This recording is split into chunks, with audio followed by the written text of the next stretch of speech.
住麥加、麥地那同吉達，醫院亦都增加病床防範。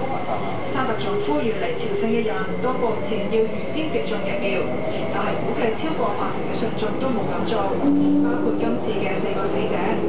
專家擔心北韓又踏入冬季流感高峰，呢次被視為新型流感爆發以嚟全球最多人聚集一齊參與嘅活動，會增加病毒跨境傳播嘅風險。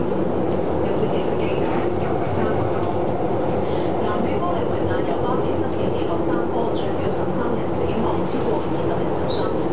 巴士出事後地面朝天，車頂嚴重凹陷，救援人員走落山坡搶救受傷乘客。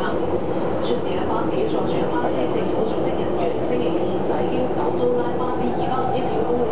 下一站尖東，乘客可在該站往尖沙咀站轉乘荃灣線。下一站尖東，乘客可以在該站前往尖沙咀站換乘荃灣線。Next station, East Chimsha-Choi. Passengers may change to the Chunwan line at Chimsha-Choi Station. 请小心阅读空气。Please mind the gap.